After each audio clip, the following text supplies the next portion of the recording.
It's a shame Watson here for Priority Boxing Promotions. I'm lucky enough to be joined by former WBO World Champion Colin McMillan. How are you, Colin? Not too bad at all, thanks, man. That's what we like to hear. That's what we like to hear. Obviously, boxing's taken a bit of a wild turn as of recent terms during, obviously, of course, of the pandemic. And as you would know, most boxing shows can't go ahead without a crowd financially. How much do you think this is going to impact boxing in the long term? Well, fortunately, I mean, we've seen people like that work and try and find ways around that. There are a few shows happening at the moment. I think boxing is always a very resilient sport, so it will bounce back. But like everybody else, it's going to be a very, very difficult time, and it's going to impact on the boxers, the promoters, everybody. So hopefully, we can all kind of come out from this at the other end. And how would you have, obviously, lucky enough for you, I guess there wasn't a pandemic when you was fighting in the sport, but how do you think you would have handled fighting behind closed doors? I think we learned to adapt. The fighters, Bashir and Umar Khan, two professionals that fighting by Frank Warren, and handled sport on behind closed doors, and he kind of coped quite well. So I think it's something which, as a fighter, got to deal with every situation, so you just got to kind of get on with it and keep focused and keep working towards the end goal, and do it as best you can. Of course, and obviously I know achieving a lot in your career, and obviously being very proud of everything you achieved in your career. Do you think there's enough support for boxers after boxing? Not at all. It's a very difficult one because obviously when I was fighting years ago, I was kind of involved in the Professional Boxing Association with Barry McGuigan and Mickey Piper and a few other fighters, Jimmy McDonald and Christy Beck, Nigel Benn, trying to get together a kind of boxing union to try and support boxing. But, boxing by its very, very nature is a very individual sport, and it's sometimes hard to get that kind of cohesion for everybody to try and do something collectively so that, fighters can get looked after. I mean, fighters, even champions, which I know who financially haven't done, really well from the game and are kind of struggling. So, I mean, any kind of help they can get with a bonus. Of course, and lately we've had some big news. I mean, Dillian Whyte is going into his rematch with Povetkin. Obviously, it was a very brutal knockout in itself. I know he didn't get beaten up throughout the fight, but it was a brutal KO.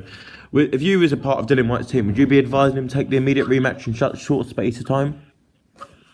It's a difficult one, isn't it? It comes down to, sometimes you want to try and rebuild your confidence and kind of come back again. But, Dillian's always been that kind of mindset. He's never been afraid to take on challenges and, he's always done things the hard way.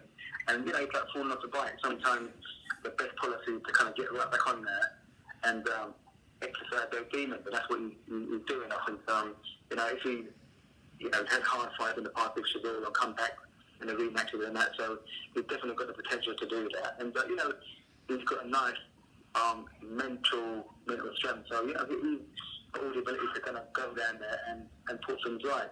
For the first time round, he was winning the fight. He was, well in control, and possibly he got a little bit overconfident, and he paid the price. So, hopefully this time he can kind of go away, work on those traits, and make sure that he comes in nice and sharp and stays focused. Then hopefully he can kind of win the rematch and put himself back in contention.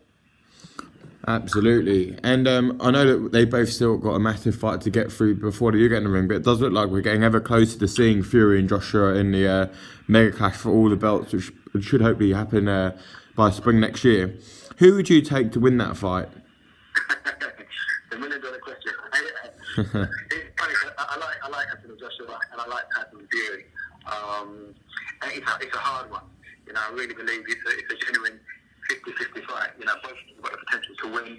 Tyson Fury, the big guy, very fast hand, good movement, very natural.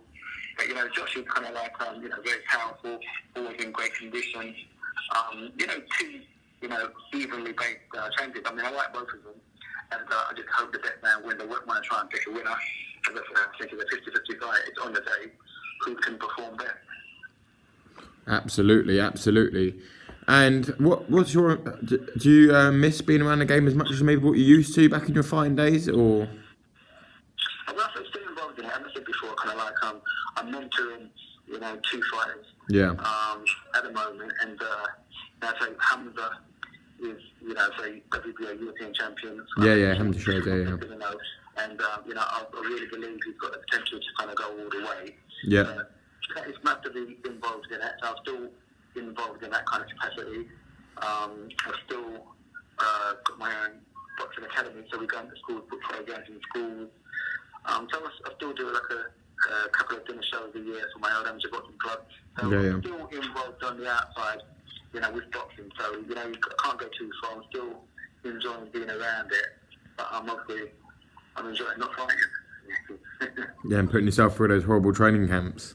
That's right. And taking no punches. I mean, I'm taking no punches. So, you know, I'm glad those days are over. Well, thanks for tuning in with us, Colin. It's been great to talk to you, and hopefully we can speak again soon. Lovely. Thanks for the call, Shane, and good luck with the Pacific. Thank you. Take care.